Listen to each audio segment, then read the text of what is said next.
My name's Samuel Kariuki Kamau, the National Chairman of the Kenya Driving Schools Association, and we are here today to discuss this issue that was raised in today's Daily Nation newspaper, which talks about revealed driving schools scandal. They talked about driving school scandal, but when you go into the story that is inside in pages 4 and 5, it has nothing to do with any driving school scandal. It's about a tug of war in NTSA involving some officials, which we as the driving schools of association are not interested in. This is because our cardinal responsibility is to train students. As students comes to my driving school, for example, I get a provisional driving license, which is the first stage of acquiring a driving license. A provisional driving license allows you to drive a motor vehicle in all roads in Kenya as a student, a driver student. After that, you train for 21 days to 30 days, and then you acquire a test application form that allows you now to go and train and do the test. It allows you now to do the driving test. Those are legal documents that are given by the government. After that, you are subjected to a driving test by an examiner who is also an agent of the government of Kenya through the NTSA. After that, you get an interim driving license. And then after that, you get now the smart driving license. So, the whole curriculum in our country is one. The whole curriculum in our country is one. So whether you go to driving school A, you go to driving school B, you go to driving school C, D, you go through the same curriculum, which has been developed over a period of time.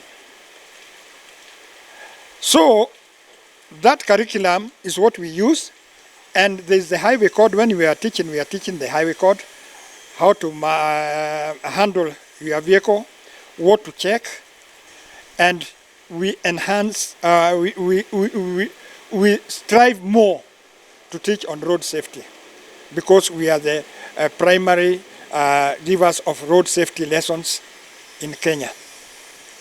So when the Daily Nation does a sensational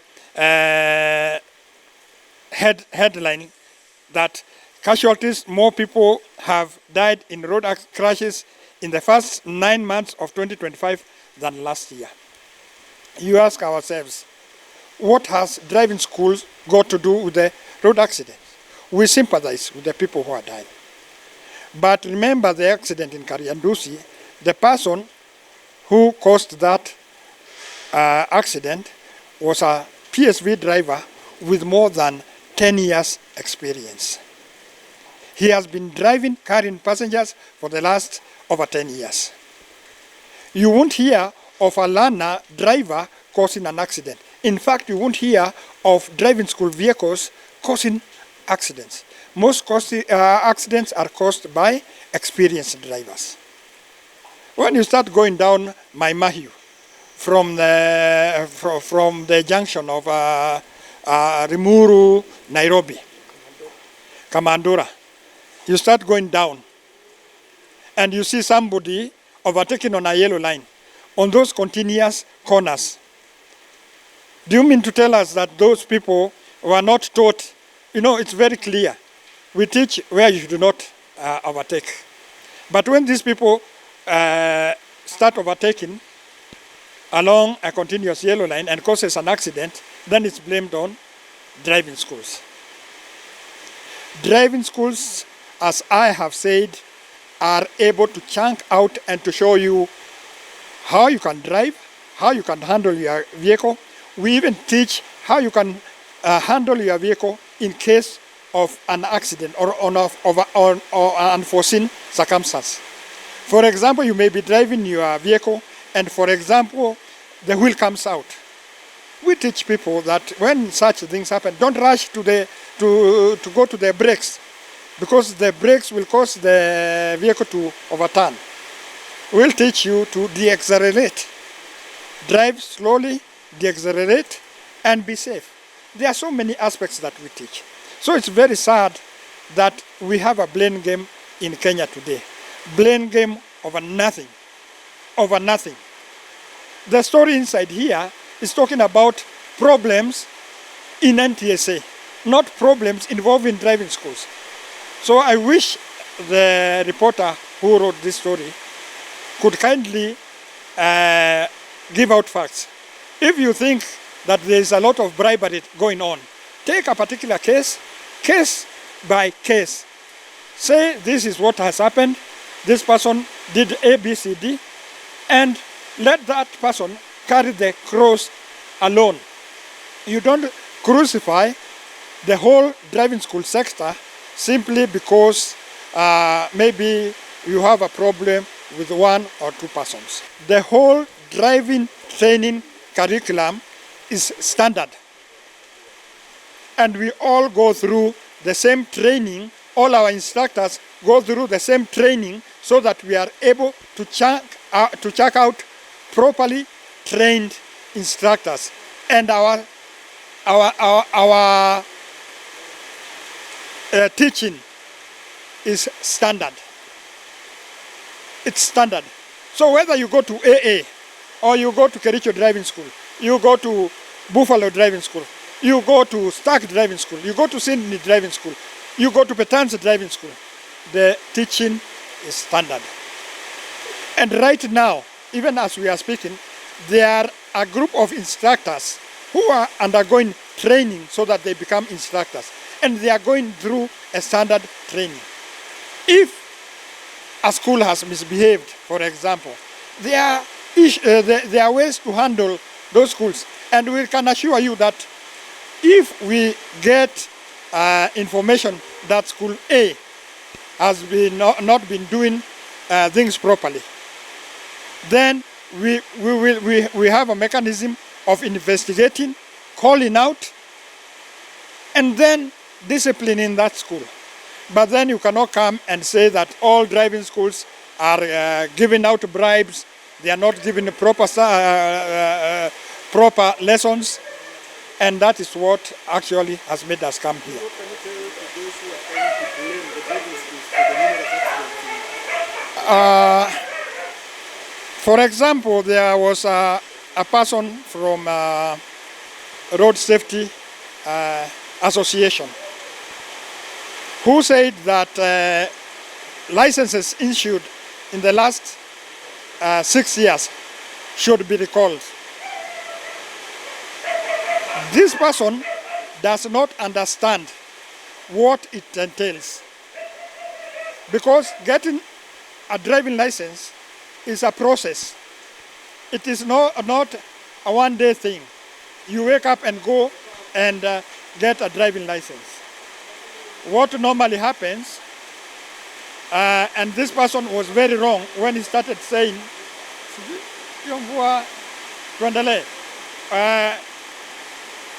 acquiring a driving license will cost a person not less than 15,000 Kenya shillings. All right? From the beginning of the process to the end of the process. In Kenya, we test 45,000 students every month. So in 1 year, we are only able to test half a million students in the whole year. So in the last 6 years, we have tested approximately 3 million learners. When you say that the government recalls these licenses, you are talking about a loss of 45 billion Kenya shillings. In renewals, every year, we renew about 3 million licenses. at a cost of 3,000 shillings. So you are talking about a loss of 9 billion. Add that to the 45 billion. You know what kind of mathematics and money we are talking about. That was a careless statement. If you think that somebody is not competent, what you do is that you should pinpoint that particular person. And I'll blame matatu drivers. The problem on our roads, and the main cause of accidents on our roads is attitude. Our attitude is just bad. Our attitude is just rotten. Sometimes we'll blame boda riders because most of them are not even licensed. You'll be surprised that in the whole country, about 2.5 boda riders are not licensed. So I think we should be working towards licensing these bodas by taking them to school so that they are able to learn the skills of riding and defensive riding so that they are able to save life. Many times you've encountered boda riders riding on the wrong side of the road, overtaken from the wrong side of the road. Our cardinal rule in driving is that you keep left. But you'll find bodas are not following that because they've never gone to any school. I cannot blame them. Somebody has known how to ride, is gone to the village there, in that field, is learned how to drive or to ride, is able to balance. Tomorrow, is employed. Is employed by an entrepreneur who has just bought a motorbike and wants to get his 300-400 shillings every day. So I would urge the government to think of how we can empower those bodas by teaching them how to follow the traffic rules and acquiring proper riding.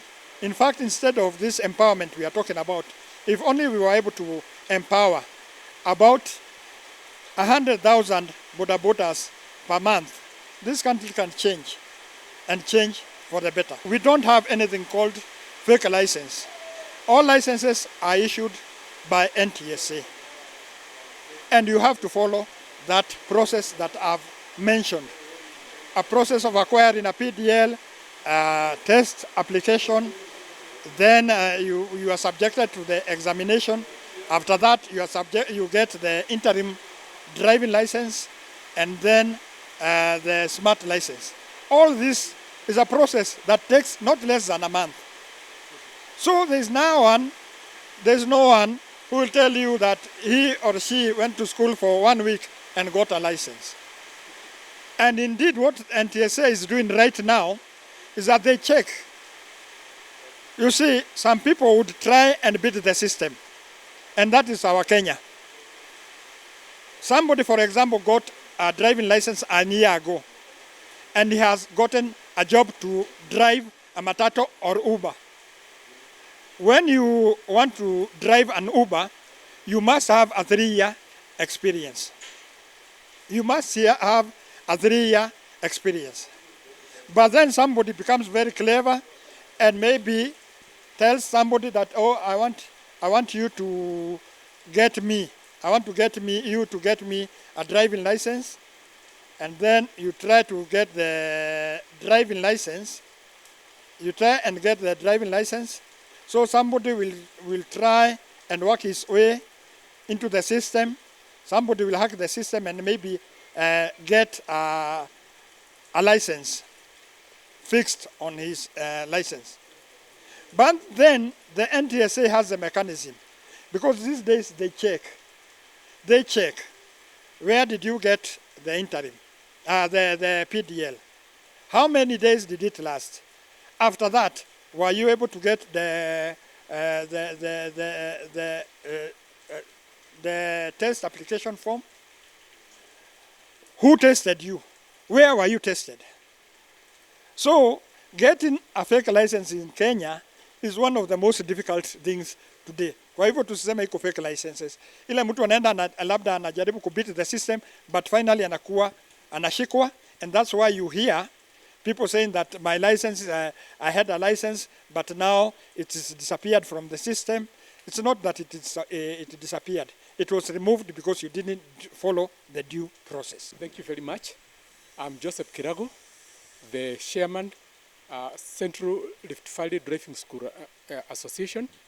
We are an offshoot, or we are part of the Kenya Driving School Association. And trying to add on what my chairman has said, my national chairman has said, regarding the issue of fake licenses, I want to echo the same thing he has talked about, whether we have fake licenses or not. But the position is that we don't have fake licenses. Any license issued has to be given through the authority of NTSA. And what NTSA have tried to do, like initially, you could train to be a driver of a small car, and at the same time, a driver of a big car, or like a canter and things like that. But what they have done, they reduced, or they tried to control the way one can get a license. Starting from the small car, then you take like 2 years, then you can train for, maybe for, I mean, you train for the small car, then you take 4 years, then you can maybe be issued with the PSV license or Class C1. On this, the knowledge behind during the whole time for you to be licensed to drive either PSV or the other car is that with a small car, once you have been issued with a license for a small car, in many a times, you'll only be driving your family members. And there is no way when you are carrying your family members, you'll be careless on the road. So that by itself, it is an assurance that the NTSA has given the members of the public to control the number of accidents which could be happening to our people. But as he talked about the attitude, for sure that is the thing. Our attitude, it's time we have to change the attitude of how we are doing our things. If we don't do that, accidents will continue to happen. We shall continue to blame our traffic officers for taking bribes. But what happens when we realize some police officers are somewhere, we communicate, like matatu drivers will tell their colleagues, na mjishuge mahali fulani. So, the whole thing of improving safety in our road, it has to start with us. Otherwise, no matter how much we try to use law or to use laws and regulation, yes, we will achieve a given level we shall achieve a given level of reducing the accidents, but the foolproof, or the one that can, the silver bullet, maybe to say, would be changing our attitude.